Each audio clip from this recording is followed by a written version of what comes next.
I'm Tom Carney, and I'm here to talk to you about a better battery. A battery that's non-toxic, sustainable, flexible in terms of its cell chemistry, and inexpensive. And the latter is especially important because current state-of-the-art batteries are expensive. If you look at the left hand of the screen, we have a battery, and actually inside it, there's numerous inactive components. These include current collectors, separators, gaskets, cell casing, and they're not actually storing energy. They're just there to make the battery work. They actually occupy around 45% of the weight and 35% of the cost. And as you can imagine, there's a huge driving force to reduce the amount of inactive components in the battery and essentially put more energy into it. Now, the reason why so many inactive components are utilized in a battery is because thin electrodes are used. Thin electrodes lead to higher costs and lower energy and power density. But there's actually a limit on how thick you can make the electrode, and this comes from diffusion. Essentially, thick electrodes suffer from diffusion losses. Zooming into an electrode inside of a battery, you have the electrode on the left, interface layer in the middle, and an electrolyte on the right. Now, during normal battery operation, the lithium will actually diffuse in and out of the electrode to store energy. But if the electrode is too thick, the lithium can't reach the entire electrode. And in this case, the capacity would not be accessed of the electrode. Now, in our lab, we have developed the technology to access this capacity in thick electrodes. There's two components of our technology. The first is an architecture that allows the battery to work. This picture shown here on the left is obviously not the final embodiment of the device. It's one we use for rapid prototyping and iteration in the lab. And on the right, I have a picture of a thick electrode we have fabricated in the lab. This electrode is around 5 millimeters in thickness, and that's in comparison to the standard state-of-the-art battery electrode, which is around 100 micrometers. So we have fabricated an electrode 50 times thicker than what you would commonly see in the state-of-the-art.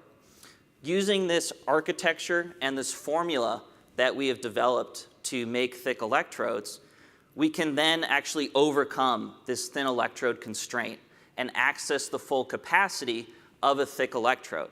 And we do this by flowing electrolyte through the electrode. And now the lithium can reach all of the active material. In this case, convection improves the energy and power density of the battery and lowers the overall system cost because now we don't need as many inactive components in the battery. We can use thicker electrodes, more energy in the battery, and hence lower cost. We're very excited about our technology, and the platform that we've developed is very flexible.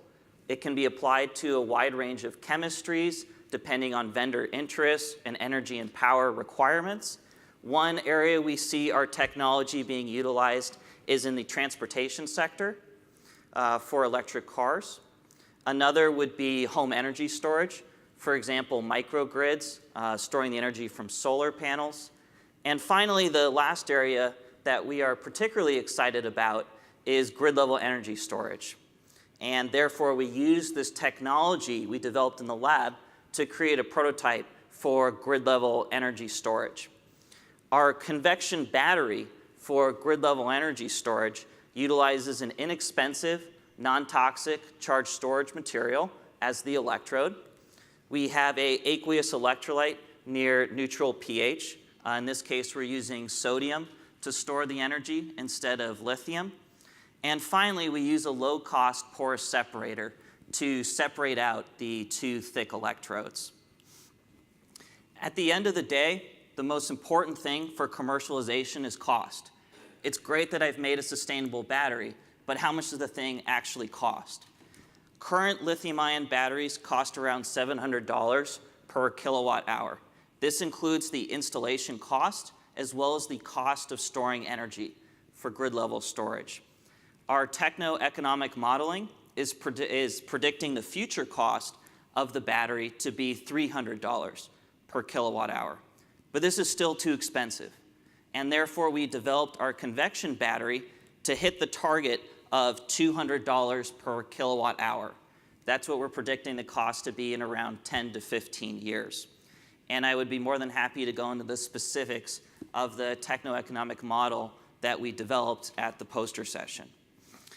Therefore, we have essentially created a technology that leverages the flexibility and mobility of batteries at the cost of pumped hydro. Pumped hydro is the state-of-the-art technology. Around 96% of the energy stored on the grid is through pumped hydro. There are some additional benefits of the convection battery that I would like to highlight. The first is that we use inexpensive, sustainable, and recyclable materials, both in the electrode and the electrolyte, as well as the fabrication procedure. The way we make thick electrodes practices green chemistry. Secondly, our convection battery offers improved battery safety, both in terms of the transportation and the state of health monitoring of the system. We almost see in the news every couple months or so, there's another lithium-ion battery fire. Our technology can avoid that, and it also, we use an aqueous electrolyte specifically for our grid-level prototype, and water obviously acts as a flame retardant. And then finally, I just want to highlight again, we have developed a flexible cell chemistry. Our technology is the cell architecture and the way/procedure to make thick electrodes. This can be applied to a wide range of chemistries, lithium ion, sodium, and therefore we're very excited about this technology.